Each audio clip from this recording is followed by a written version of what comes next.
우리가 매번 좋은 선택을 할 수 있다면 얼마나 좋아질까요? 모든 것이 달라질 것입니다. 건강한 생각, 올바른 선택, 축복된 삶은 멀리 있지 않습니다. 우리 곁에 늘 있지만 다만 그것을 알아채지 못할 뿐입니다. 오늘 우리는 좋은 선택을 할 또 한 번의 기회를 살고 있습니다. 이 기회를 잘만 선용할 수 있다면 축복되고 존중받고 간증하는 삶은 더 가까워질 것입니다. 오늘 본문은 잠언서 17장 1절부터 12절입니다.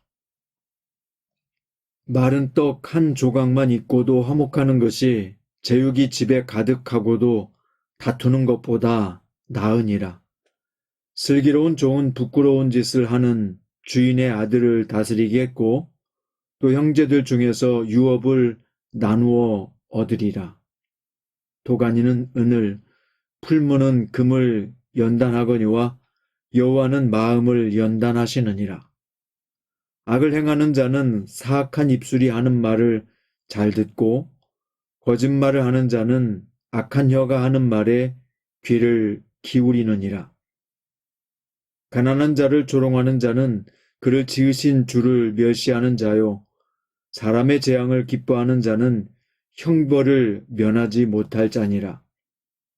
손자는 노인의 면류관이요 아비는 자식의 영환이라.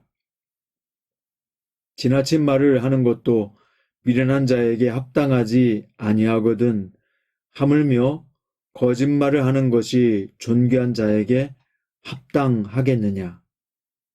뇌물은 그 임자가 보기에 보석 같은즉 그가 어디로 향하든지 형통하게 하느니라.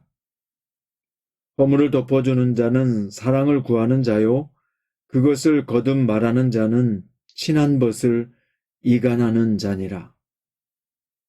한마디 말로 총명한 자에게 충고하는 것이 매 백대로 미련한 자를 때리는 것보다 더욱 깊이 박히느니라.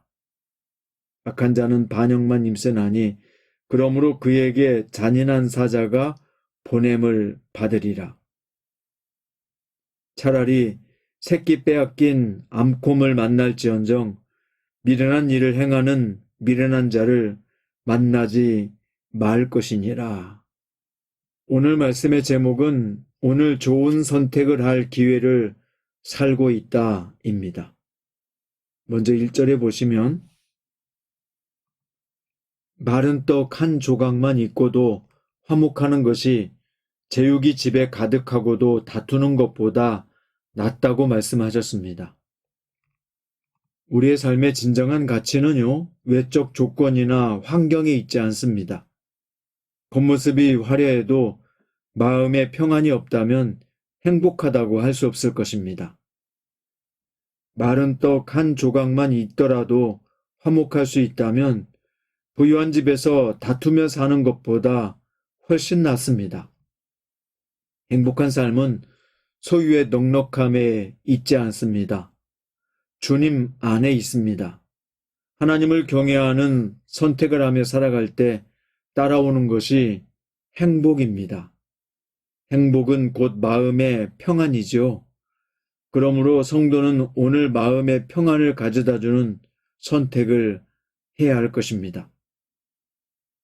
자, 2절에 보시면 슬기로운 종은 부끄러운 짓을 하는 주인의 아들을 다스리겠고 또 형제들 중에서 유업을 나누어 얻으리라고 말씀했습니다.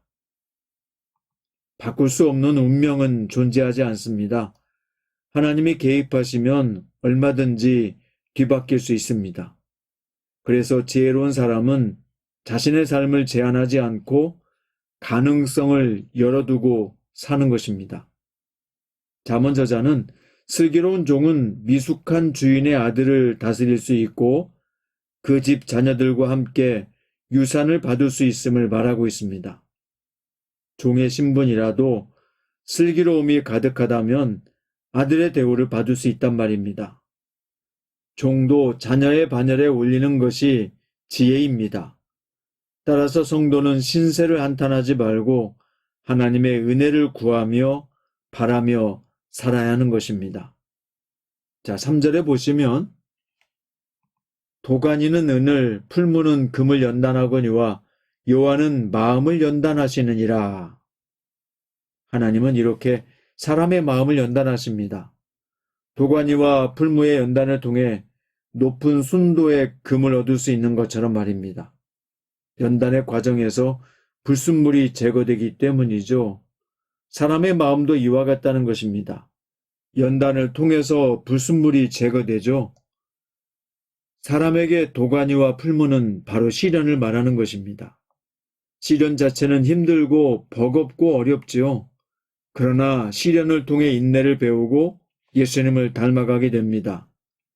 우리 그리스도인은 시련을 바라볼 때 다른 시각에서 바라볼 줄 알아야 합니다. 우리를 연단하는 시련과 고난을 기쁨으로 여길 줄 알아야 합니다. 자, 9절 말씀을 보겠습니다. 허물을 덮어주는 자는 사랑을 구하는 자요, 그것을 거듭 말하는 자는 친한 것을 이간하는 자니라. 건강한 관계를 세우기 위해서는 사람의 허물에 지혜롭게 대처할 줄 알아야 합니다. 허물을 감싸주면 사랑을 받습니다. 그러나 지나간 허물까지 자꾸 들춰내면 관계가 깨지게 돼 있습니다. 그래서 그리스도인은 주님의 사랑을 입은 자로서 그 사랑을 흘러보낼 수 있어야 합니다. 주님의 사랑으로 허물을 감싸 줄 수 있기 바랍니다. 용서받은 자이기 때문에 나에게 죄 지은 자를, 실수한 자를, 상처 준 사람을 용서할 수 있기 바랍니다. 사랑은 허다한 죄를 덮습니다.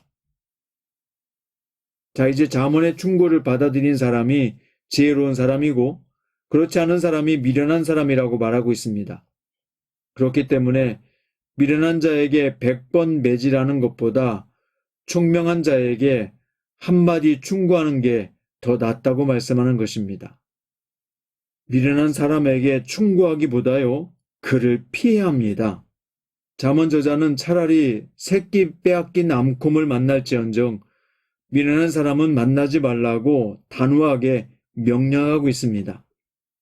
미련한 자와 함께할 때 그만큼 피해가 크기 때문이죠. 길이 아니면 가지 말아야 하듯이 함께할 수 없는 사람과는 멍에를 매지 말아야 합니다. 함께할 수 없는 사람을 피하는 것이 지혜입니다. 말씀의 결론입니다. 바른 선택을 하면 바른 관계를 만들 수 있고요. 바른 관계를 선택하면 정말 축복되고 가치 있는 인생을 살게 되어 있습니다. 관계를 세우기 위해서 우리는 지혜롭게 선택을 해야 되고요. 겉모습보다 내면에 중점을 두는 것, 어떤 상황에서도 하나님의 개입하심을 기대하는 것, 관계에 시련이 찾아올 때 연단으로 받아들이는 것, 다른 사람의 허물을 덮어주는 것이 진정한 관계를 세우는 지혜입니다. 오늘도 여러분의 삶의 환경과 조건 속에서 하나님께 기도함으로 참된 지혜를 넉넉하게 받을 수 있기 바랍니다. 사랑하는 성장큐티 가족 여러분, 오늘 좋은 선택을 할 기회를 우리가 살고 있습니다. 그 기회를 잘 살려서 선용할 수 있기 바랍니다. 그렇게 되기 위해서 오늘의 귀한 말씀을 가슴에 새기고 이 말씀대로 삶으로 말미암아 축복되고 존중받고 간증하는 삶에 더 가까워지시기를 우리 주 예수님의 이름으로 축원드립니다.